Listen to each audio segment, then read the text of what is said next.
They called it an election, but it felt more like a warning. On October 29th, Tanzania went to the polls, believing that change was finally possible. By nightfall, that belief was drowned out by the sound of gunfire, tear gas, and screams echoing through Dar es Salaam. The people thought they were voting. The powerful knew they were staging, and by the end of the day, Tanzania didn't just witness an election, it witnessed a reckoning. This was supposed to be a celebration of democracy. Instead, it became a battlefield. As citizens queued under the sun to cast their votes, whispers filled the air. Opposition candidates barred, rallies banned, ballot boxes tampered with. And when the results came, no one was surprised, just furious. The ruling party, in power since independence, declared yet another victory. But the people knew this wasn't victory, it was robbery. They had been promised progress but handed oppression, and this time they refused to swallow it in silence. From Dar es Salaam to Mwanza, the streets exploded. Men and women, young and old, poured out demanding justice. They didn't carry guns, they carried hope.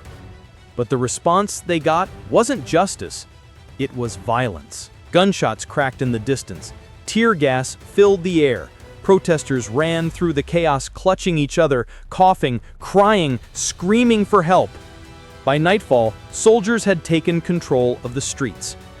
And then, without warning, Tanzania went dark.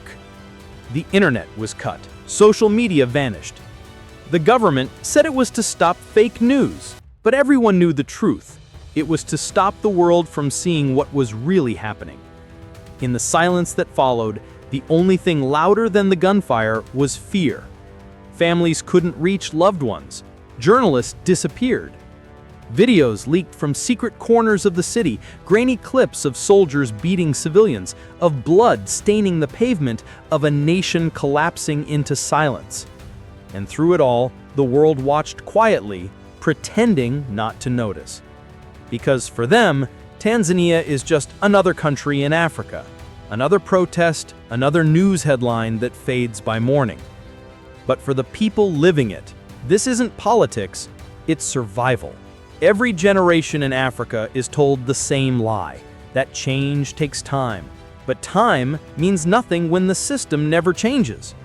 From Cameroon to Tanzania, it's the same story told in different languages, the same faces in different uniforms, the same silence from those who benefit from the chaos.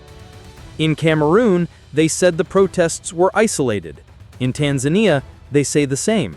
But how many isolated incidents before the continent wakes up and realizes it's one long pattern?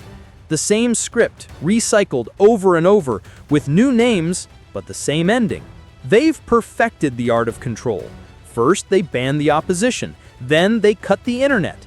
Then they flood the streets with soldiers. And when the people finally rise up, they call them rioters.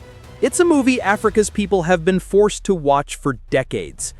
But this time, the ending might be different. Because Tanzania's youth are not backing down. They've seen what happens when silence wins. They've seen what fear does. And they've learned from the pain of others, from Cameroon, from Sudan, from Congo, that waiting for permission never brings freedom. Even as the smoke fills the sky, you can feel something shift in the air, something deeper than politics. It's the heartbeat of a generation that refuses to kneel. Students, workers, mothers, all chanting the same word, enough. They know the risks, they know the cost. But they also know that every bullet fired only fuels the movement. Every arrest only adds another name to the cause. And every blackout only proves the fear of those in power. Governments across the continent are watching Tanzania carefully, terrified that the spark might spread. Because they know once people realize that power doesn't live in the palace, but in the streets, it's over. And Tanzania is lighting that match right now. They tried to hide it, they tried to silence it, but truth has a way of breaking through fire, through smoke, through blood. And in the silence of those darkened cities, there's something rising, louder than any gun, stronger than any regime, the sound of unity. For decades, Africa's leaders have used the same excuses. They blame foreign interference. They blame fake news. They blame troublemakers. But what they can't blame anymore is ignorance, because the world is watching, and so is every young African who refuses to inherit fear. What's happening in Tanzania isn't just about one election. It's about every African nation that's been told to stay quiet while corruption reigns. It's about every voice that's been silenced by tear gas and curfews.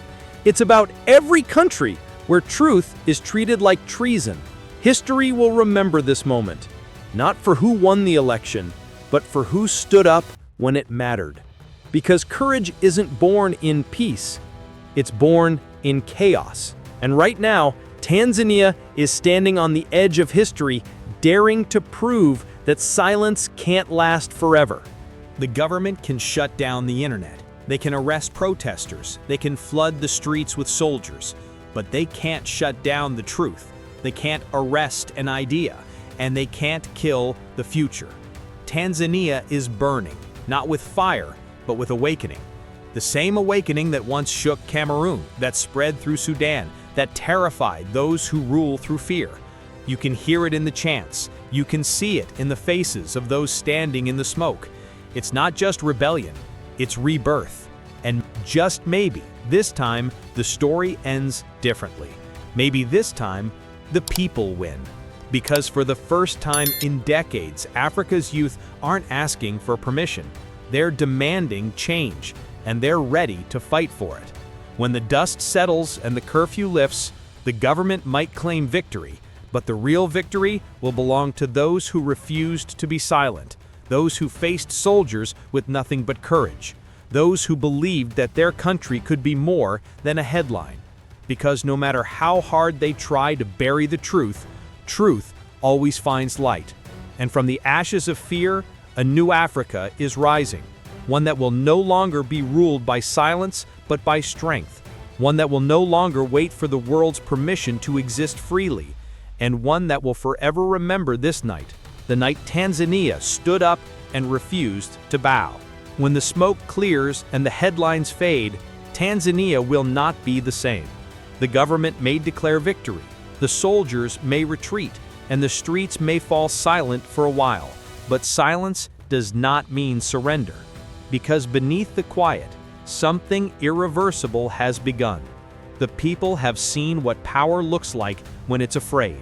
They've seen how quickly those who claim to protect can turn their guns on the very citizens they swore to serve. And once a nation sees the truth behind the curtain, it can never go back to believing the lie. This protest is more than anger, it's awakening. Every tear shed, every voice silenced, every step marched through the haze of tear gas is proof that fear is losing its grip. From the ashes of fear, a new Tanzania is being born.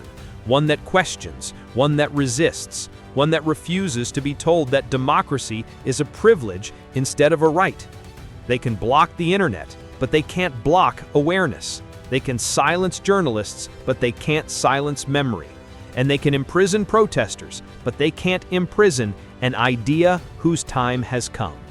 So yes, the streets may go quiet tonight, but that quiet isn't peace, it's preparation, because the people have tasted courage and there's no turning back. One day, when the world looks back at this moment, it won't remember the speeches or the slogans. It will remember the people who stood when standing meant danger. It will remember the faces in the smoke, the chants in the darkness, and the fire in their hearts. That's how freedom begins, not with permission, but with the decision to never bow again.